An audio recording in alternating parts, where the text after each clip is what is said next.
నువ్వు పోటీ చేసావు కదా, ఏం చేసావని అడుగుతున్నా. అప్పుడు యుద్ధాన్ని చూపించలేకపోయావా? సరుకు లేదా, గుళ్ళు లేవా, మందుగుండు సామాగ్రి? యుద్ధాన్ని ఇప్పుడే చూపిస్తావా?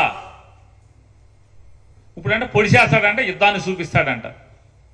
2014లో 19లో ఏం చూపించాడు జగన్కి? జగనే మీకు పెద్ద సినిమా చూపించాడు, మడిసి తొంగబెట్టాడు. అమరావతి రాజధాని అంట. జగన్మోహన్ రెడ్డి మూడు రాజధానులు అంటాడు. 3 చోట్లకి వెళ్తారా ప్రజలు అని మాట్లాడుతున్నాడు.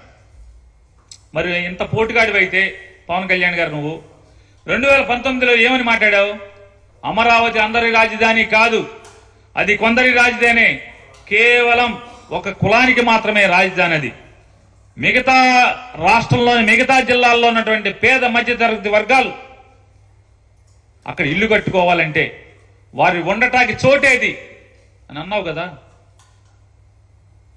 2019లో అది కేవలం ఒక కులానికే రాజధాని, అది అందరి రాజధాని కాదు, ఈ రాష్ట్రంలోని మిగతా వాళ్ళకి చోటేది అక్కడ అని చెప్పినటువంటి ఇదే పవన్ కళ్యాణ్ ఇవాళ అమరావతి రాజధాని అంటున్నాడు.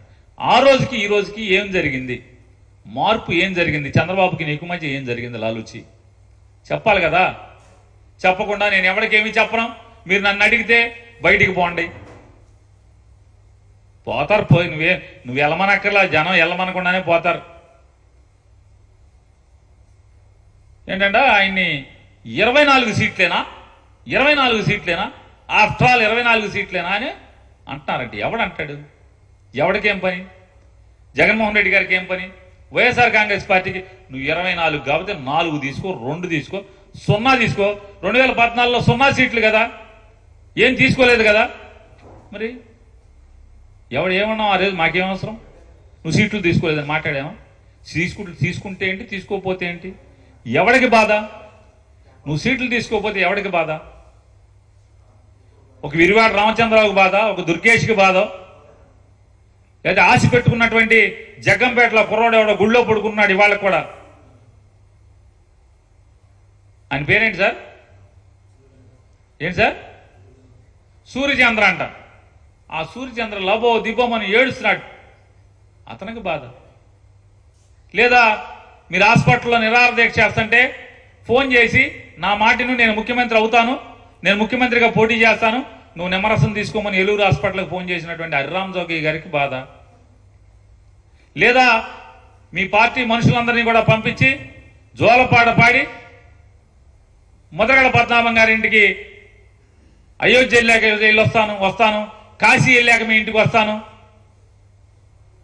కౌర్లు చేసింది మీరు కదా. ఏమనుంటే బాధ ముద్రగడ పద్మనాభం గారికి ఉండాలి, లేదా మీ జెండా మోసే కార్యకర్తలకు ఉండాలి. ఏంట్రా మనోడు ఇంత దిగజారిపోయాడని చెప్పని, లేదా నీకు ఓటేద్దాం అనుకున్నటువంటి మన కాపులకు ఉండాలి బాధ. వైఎస్ఆర్ కాంగ్రెస్ పార్టీకి ఎందుకు బాధ? నువ్వు 24 తీసుకుంటే ఏమి తీసుకోకపోతే ఎవడికి బాధ? వామనుడు అంటున్నాడ జగన్మోహన్ రెడ్డి, నాకు జగన్ నాకు 24 సీట్లు తీసుకున్నావని నేను అనుకుంటున్నావేమో, నేను వామనుడు లాంటోడి పొట్టోడిని అనుకుంటున్నావేమో, బలిచక్రవర్తిని తొక్కినట్టు తొక్కేస్తాడంట. అసలు బలిచక్రవర్తికి వామనుడికి ఏంటి కథ? బలిచక్రవర్తి ఒక రాక్షస రాజు. బలిచక్రవర్తి దగ్గర దానం పొందినోడు ఎవడు? విష్ణుమూర్తి వామనుడి రూపంలో వచ్చినటువంటి దశావతారాల్లో ఒక భాగమైనటువంటి విష్ణుమూర్తి వచ్చి వామనుడి రూపంలో వచ్చి దానం పొంది ఆ 3 దానాల్లో 3వ దానం కింద నెత్తి మీద కాలు పెట్టి పాతాళానికి తొక్కాడు రాక్షస రాజుని. ఇక్కడ దానం పొందింది ఎవరు? 24 సీట్లు దానం పొందింది ఎవరు? ఎవరి దగ్గర ఎవరు పొందారు? ఎవరి దగ్గర ఎవరు పొందారు? 24 సీట్లు దానం పొందిన వామనుడు నువ్వు ఎవరిని తొక్కాలి ఇప్పుడు? నీకు సీట్లు దానం చేసిన చంద్రబాబుని పాతాళానికి తొక్కుతావు ఖాయంగా. రేపు జరగబోయేది అదే, పాతాళానికి తొక్కేస్తా. ఈ సొల్లు గౌరులు ఇవన్నీ కూడా దానం వేసి పాతాళాన్ని తొక్కుతా అంటే ఎవరిని తొక్కుతావు పాతాళానికి? ఇవాళ చంద్రబాబు నాయుడు నువ్వు పాతాళానికి తొక్కితే రాబోయే రోజుల్లో ఈ రాష్ట్రంలో పేదరికం పోతుంది. పేద మధ్యతరగతి వర్గాలకి మేలు జరుగుతుంది. నువ్వు దానం పొంది 24 సీట్లు దానం పొందినటువంటి చంద్రబాబు నాయుడిని పాతాళానికి తొక్కేయి. దానం పొందావు, వామనుడి కథలాగా చంద్రబాబు నాయుడిని పాతాళానికి తొక్కేయి.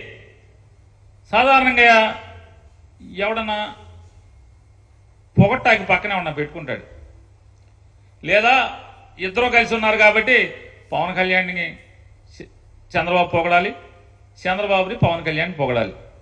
చంద్రబాబు ఒక్కటంటే ఒక్క మాట పవన్ కళ్యాణ్ గురించి మాట్లాడాల.